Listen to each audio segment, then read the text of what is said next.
we will make mistakes. We are going to make a lots of mistakes. But here is a crucial difference. Here is a crucial difference.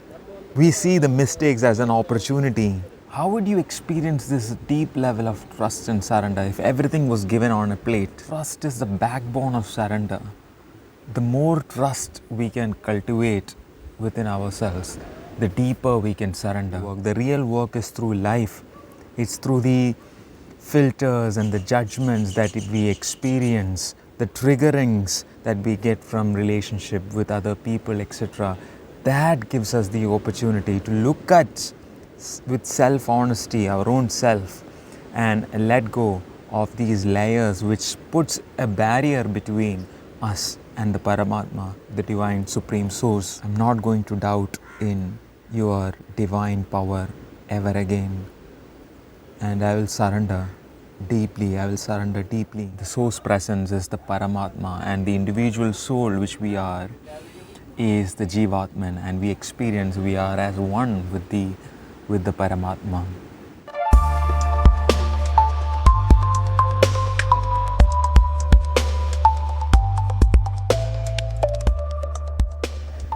Namaste, dear friends.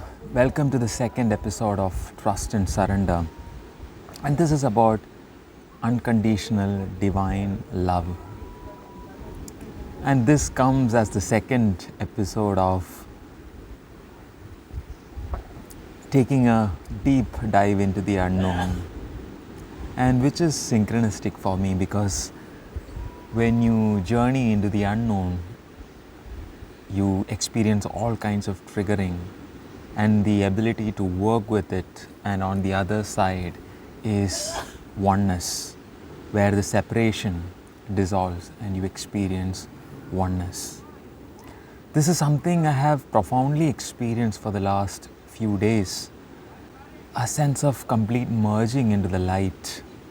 Especially the ocean here is really amplifying, accelerating, inspiring that feeling. I would just sit there looking at the beach, looking at the ocean, connecting with the ocean, and there is this feeling, sense of dissolving, or I would call it absolution, where the separate identity dissolves and there is a merging with the Paramatma.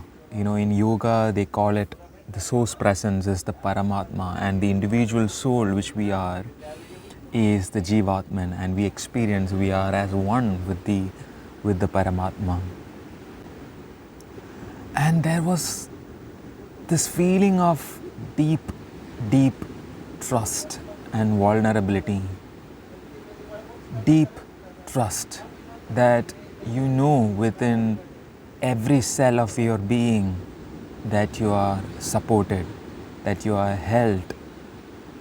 The universe wants the best for you in your experience. It is going to test you first, that is for sure. It is going to test you, because you will experience life in the way that will help you reveal the deepest aspects of yourself. And yesterday I wrote something in my diary and as an article also, that how would you experience this deep level of trust and surrender if everything was given on a plate? You know, if resources were available, if you had every company that you wanted, so you wouldn't feel alone and all. There is no impetus, there is no impulse, there is no inspiration to really trust and surrender. So it is actually going through the challenges, the triggerings, which opens up into the sense of trust and surrender. And the trust, hear this carefully, the trust is the backbone of surrender. The more trust we can cultivate within ourselves, the deeper we can surrender. And I've often contemplated in conversation with other people also, what do you actually trust on? Is this trust that everything will be taken care of, everything will be fine, I'll be safe? Is that it? It's actually not. We cannot aim for trust in terms of this physical body, trust is actually trust in the process. The recognition that life is a process. Life is a process of continuous self revelation and actualization of our divine self. In which case, every moment, every situation, every day becomes an opportunity to let go of something deeper, let go of any sense of separation, any filters, judgments that puts us that puts a barrier between us and the reality and the and life. All of these subtle filters will be exposed in our journey, in which case there is an opportunity to look at it, take ownership of it. It's actually not through meditation, yoga, tai chi, reiki and all of these practices the real inner work is done. They are all foundation for the real work. The real work is through life. It's through the filters and the judgments that we experience, the triggerings that we get from relationship with other people, etc. That gives us the opportunity to look at with self-honesty, our own self, and let go of these layers which puts a barrier between us and the Paramatma, the divine supreme source. In this journey I have met people who are spiritual, who have done a lot of practices, and they are really good in physical aspects, and they have done all kinds of spiritual practices, yet they are not willing to take ownership. In the beginning I was fascinated by it, how much they have done work and they are working towards this perfection, but yet they are not willing to take ownership and look honestly to their in their inner self, which is fascinating. But I learned to accept that, and there are some people who have not done much spiritual work, like the work of practices like yoga and tai chi and all, yet they are willing to take ownership.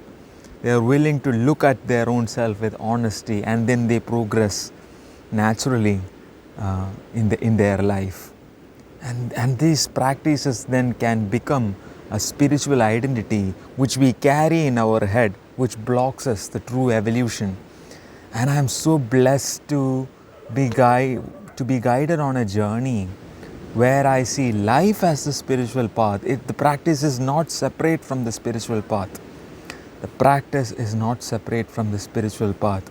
If I can say one thing that is useful to the world, I think that would be this: the real spiritual practice is not separate from life.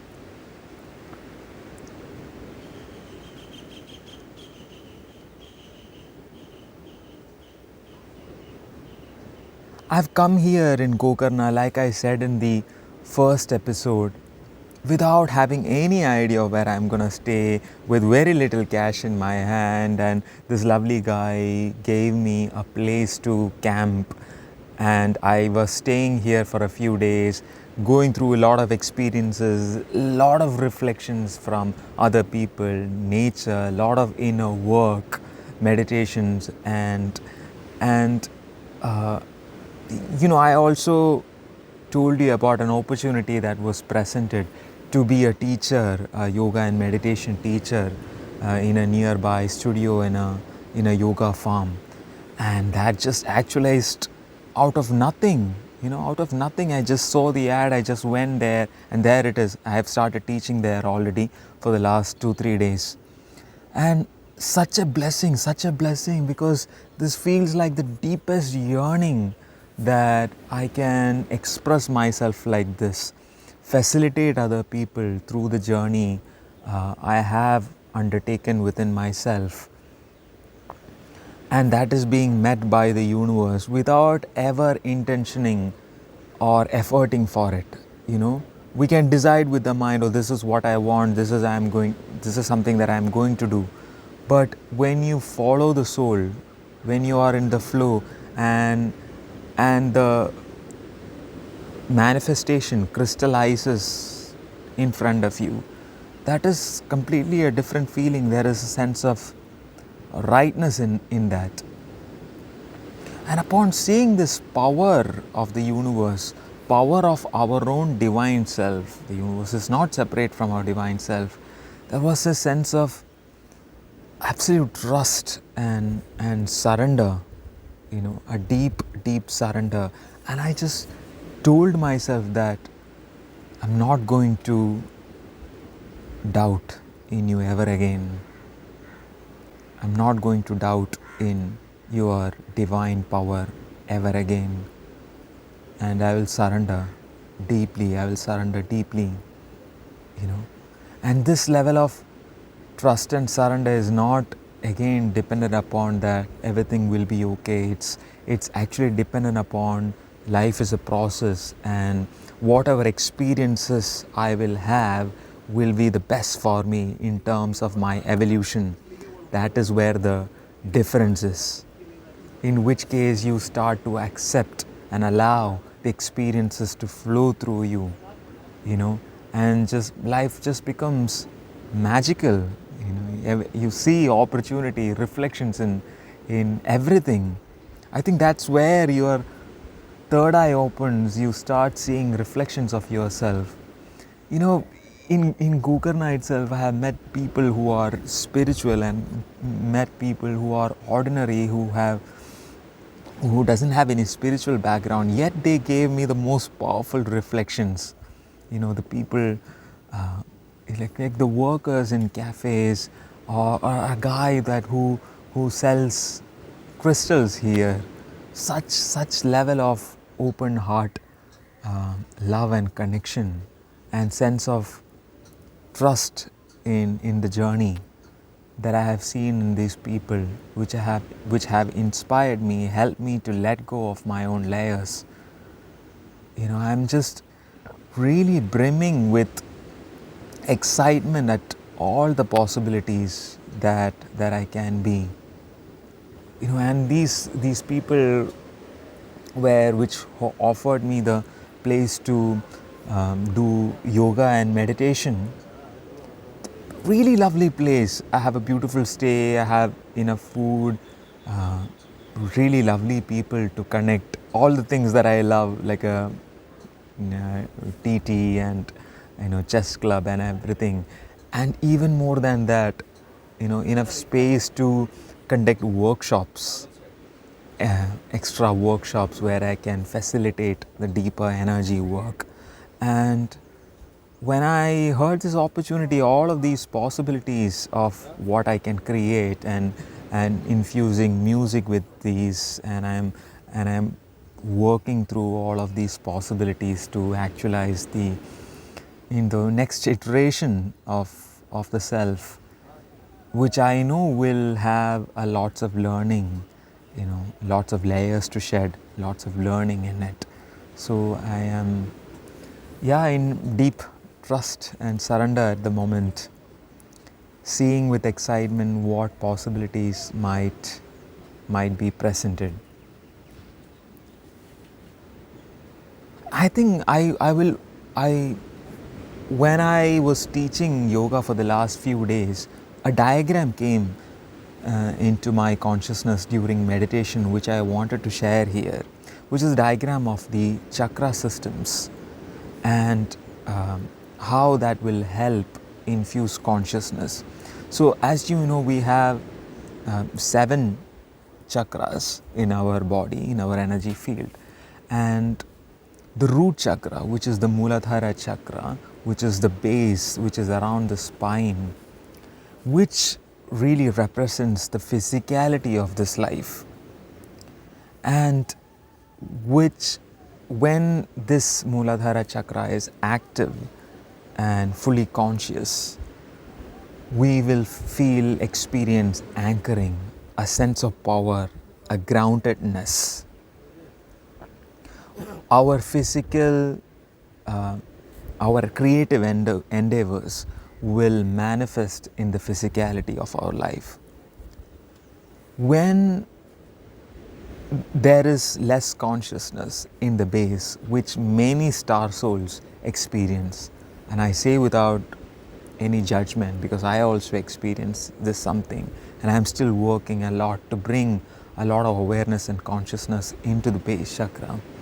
When that is not there, we would experience probably poverty consciousness, the sense of not having enough, the sense of not feeling trust in the divine, the sense of not being able to trust, you know. And the second chakra is the sacrum, which represents the sacral chakra, which is below the belly button, which represents the emotional plane. And the emotional plane is where we experience a sense of sovereignty and aligned sexuality. And when that is distorted and when it's not fully conscious, we would experience things like distorted sexuality, lust, or emotional dependency, anxiety instead of calmness. And it comes to the solar plexus, which is the level of the mind where when the mind or the solar plexus chakra is fully active, we would experience creativity, the ability to articulate the divine love through us, through our mind. And of course, as you might have experienced, when the solar plexus chakra is not fully working or conscious, we would experience the mind overtaking the being with overthinking, overanalyzing, doubt, all of these things. So which again is where to do the work. And this is where the inner purification is. The inner purification represents letting go of all of these layers of identification within the physicality, emotional, and the mental layers. When the heart chakra is open, we would start experiencing unconditional divine love, compassion towards other beings, not just humans, but also all of the plant life and the animals around us. Towards nature, we would start experiencing this. We would also experience a sense of diplomacy, where the ability to hold different truths at the same time without judging them, and not judgmental discernment, where we are able to experience or interact with other people without judgment, ability to hold their truth without compromising our own. Such a gift to hold within ourselves. And when that is not there, the heart chakra is not open, we would experience all kinds of judgments and projections. When the heart is closed, we wouldn't experience compassion as much as we can, and our life would be more doing oriented, more coming from the mind rather than the heart. And when the heart opens, our life choices, the heart takes the precedence of our life, where there is a sense of knowing and heartfelt sense of pull towards circumstances and situations, where this is the way to go now, and it just feels as a pull for impulse from the heart, which we can undertake. And then the mind becomes a tool to see, how can I do this? The mind is not there to see what can I do, it's instead to see how can I do. What can I do is actually dictated by the heart, by a sense of, okay, this is where I feel to go, and the mind decides how to do this. There is a difference. And when the mind starts dictating, what can I do, should I do this, should I do that, then we would experience confusion. So it is about taking the power back from the mind and giving it to the heart. Let the heart dictate, let the heart take precedence of our life. And when we start following this journey, then what happens is that now we are starting to live from the flow. We are starting to live from the flow. It is going to take us to the places that we really need to go, experience life in certain ways, which will help us uncover different layers. And the more we engage on this journey, it could also trigger karma of our past lives, where we identified with the physical body, identified with the mind and the emotions in certain ways, in certain characters, which will be revealed through life situations. And working with the triggering would be essential. And I will say a little bit about working with the triggering in the end. You could also watch the podcast Rich and I did about working with the triggerings and the other side of triggering as well, which would be really helpful. You know, actually, that is the basic of following our journey. Energy rises from the heart and reaches the throat, and the throat chakra starts opening, and we would get more energy for our self-expression, the confidence and the belief in ourselves to fully express ourselves, which doesn't mean that we will always be true, we will be perfect. We will make mistakes. We are going to make a lots of mistakes. But here is a crucial difference. Here is a crucial difference. We see the mistakes as an opportunity. We see the mistakes as an opportunity, in which case we are inclined more towards the learning. The orientation is more towards learning, and hence there is more energy in expressing ourselves, because the more we express ourselves, the more our distortions get revealed, and the more we can see ourselves, and the more we can learn and embody and join the Paramatma, which is our true self. So yeah, the more the learning. And when the throat chakra is not fully active, we would experience lack of belief in the self for self-expression, lack of belief in ourselves for expressing honestly in relationships, which in which case our relationships doesn't reflect the best possibility we can be. It becomes distorted and disharmonious.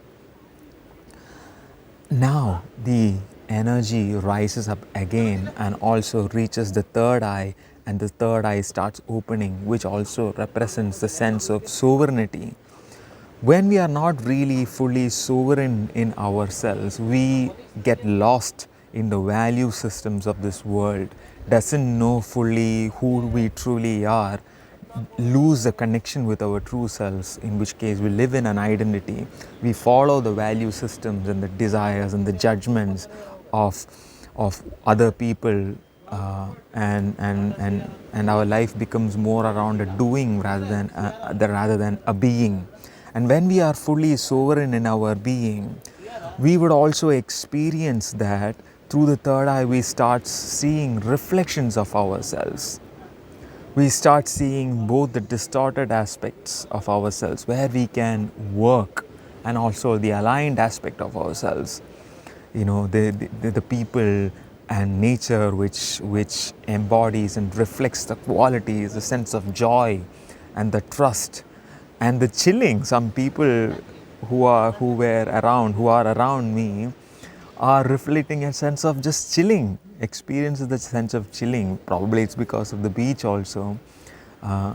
People who are doing, like normal people, I'm not speaking of tourists who come here, but people who work here, which is like a divine blessing to meet these people. A sense of just allowing life to unfold without controlling, without controlling. Yes, when the third eye is not active, we would start controlling life, but rather when the third eye opens, the orientation becomes how much I can learn, in which case there is no need to control life at all, only to experience, and express ourselves. And through the reflections, now we can give more energy to the aligned aspects, unravel the distortions, give energy to the aligned aspects. And when the third eye is quite active and open, we would also experience life authentically. We start experiencing authentic reality. When this is not actually open, and when we are seeing life literally, that is purely judgments, a programmed judgments which we project onto the reality and we experience. But to be really experiencing authentically life, in which case we see everything is a reflection of myself. Because here is the point, we manifest everything in our life. I'll say that again, we manifest everything in our life. Whatever we experience, the good, the bad, and the ugly, the pleasant, the unpleasant, the disease, the joyful experiences, the relationships that we experience, everything is created by us. It is manifested from within. The external is a holographic projection of what we are holding within. So we are co-creating life in this way, and there is only one reason this is happening. There is only one thing that is ever happening through all of this, is that it is the orientation. The orientation is about, through this mirror the life is providing, I am seeing myself and seeing, this is me. This is me and this is not me. The more I see myself, the more I can align myself. My flow becomes aligned towards the authentic aspect of myself.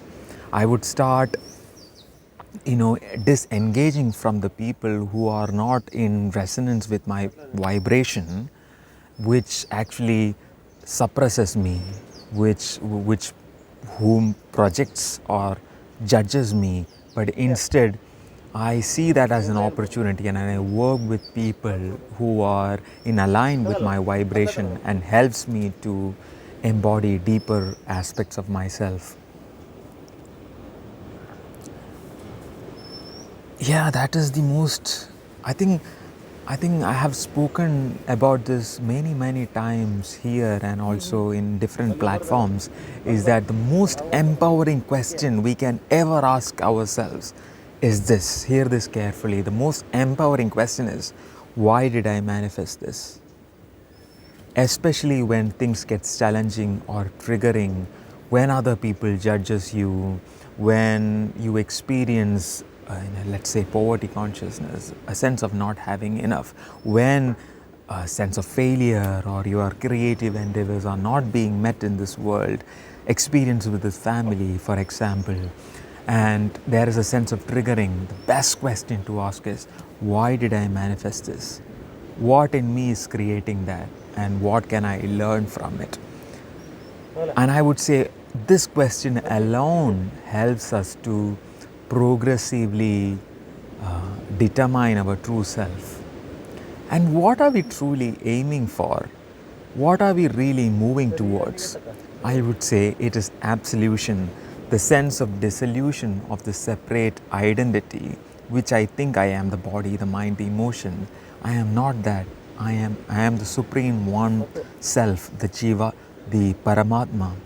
And that we experience when the crown starts opening, when the energy, when the third eye opens, now the crown starts opening.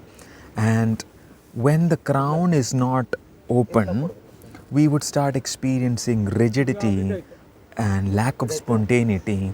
Our choices are dictated by the mind, but instead, and we would also find trouble in sitting in the unresolution and the unknown, because the ego, the identity, and the mind finds it really difficult to sit in the unknown, because it derives its security from the answers, from the known, and it knows where my meal is going to come from, what I'm going to do in a given day, and where the resources are going to come from. Everything is given, and when that is not there, when that is there, there is less space and energy for spontaneity. But hear this, our true self, our authentic aspects finds it really comfortable. There is no triggering or identification problem in sitting in the unknown. It's actually sitting in the unknown where our creative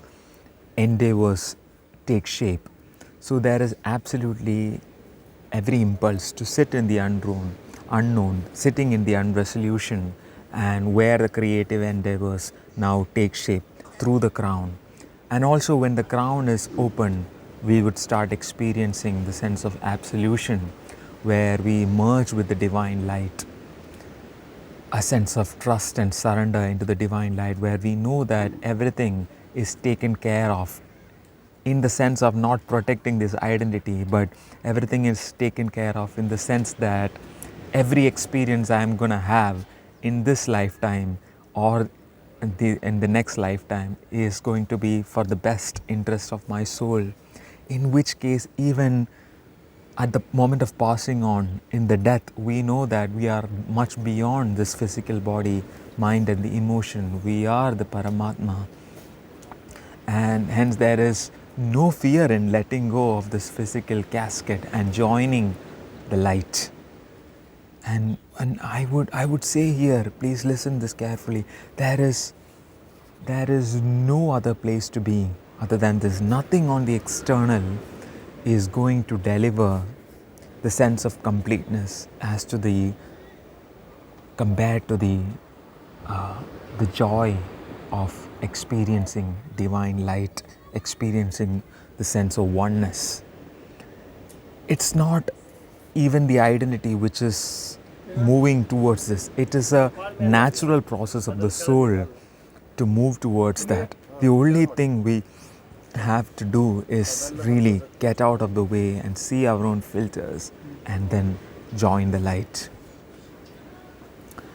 I would say also a little bit about working with the triggerings. I have also done quite a lot of videos around working with the triggerings, but I think it's worth mentioning again. It's the most essential aspect of following the journey, because when we start following our soul, and I would believe if you have listened up to this point, you are in some shape or form following your soul and dictating your life from the soul-based conscious choices. In which case there is every chance you're gonna hit triggerings, which is not a problem, which is an opportunity, because I have met people here who are in spiritual bubble, who think they are in some kind of enlightenment, bliss, perfection, but all they are doing is avoiding. But in the truth of the journey is that it is a constant work in process. There is no perfection. It's an infinite journey where every day becomes an opportunity. So to work with the triggering is really important. And we work through it through something called a breakthrough approach. In the breakthrough approach, we see the triggering. The first step is we see the triggering as an opportunity. And hence we honor the pain, the tightness, whether it's in the mind, whether it's in the emotion, whether it's in the physical, we honor it completely. We accept it. We accept and honor it fully, seeing the potential of that triggering. It can even reach to a point where we can feel a sense of gratitude. We see that how much the triggering is helping me to learn, evolve, and actualize the best version of myself.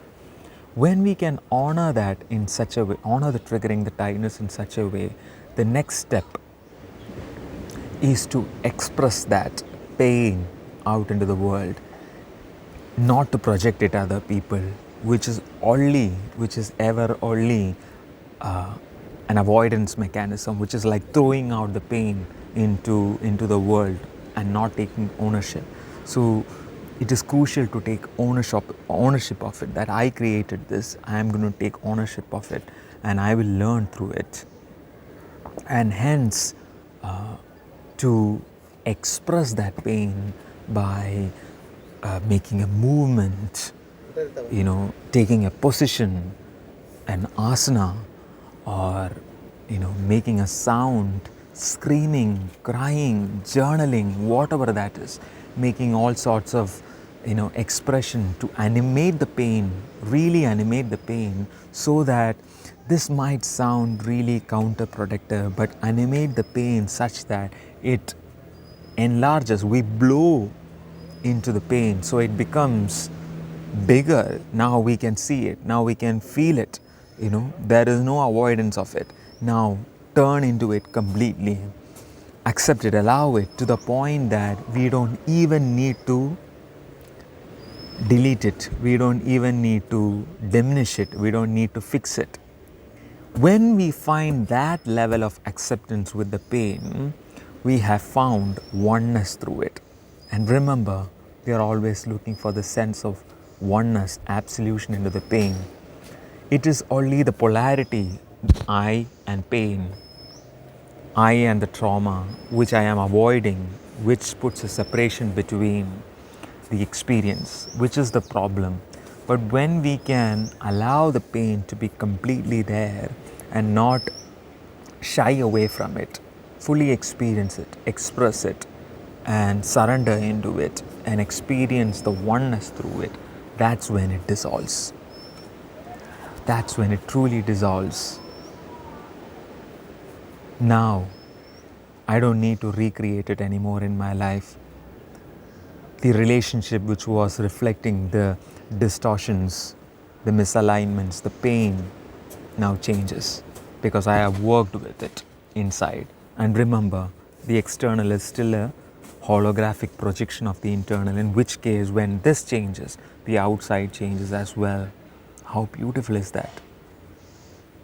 Now, what happens when there is this sense of oneness I am experiencing now, the rising of the soul through it, which will be picked up as feeling sense of completion, homecoming, joy, creativity, expression, acceptance, allowing, surrender, all of these beautiful qualities that you can imagine, empathic qualities, intuitive abilities. Now what happens? These qualities, when expressed, becomes the vehicle for our creation, for our creative endeavors. Now our life is not defined by doing choices that we make, but through the animation of these qualities, now the outside life takes shape, which becomes a vehicle of expression and vehicle of growth. There is nowhere else to be. Nothing is more valuable than being in this completeness of the self, where we see we are the creative source, the divine source from which the experiences arises. And every day then becomes an opportunity. What other way to experience life where we are not avoiding anything, where we are completely honoring every experiences? And that's where life literally take off. Yeah, and I hope you gained something through this video. If you liked the video and gained something from it, please share it with others. Let this message go far and wide. Not many people are speaking about working at this level, looking internally. There is a lot of spiritual mainstream work of love and light, but less work involving working with the triggering, taking ownership of it. But if you resonate, please share it widely. Subscribe to this channel and let it reach other people. And also, if you need help, assistance in working with the triggerings, in facilitation of a facilitator holding space and helping you to point to the energy blockages that you might be carrying, please feel free to reach out. And that is my most deepest passion, and which I am trained to do actually for the last many years. I'm an accredited facilitator with open hand. So yeah, and have a lovely day ahead of learning, growth and opportunities. I wish you well. Namaste. It's been a pleasure speaking to you.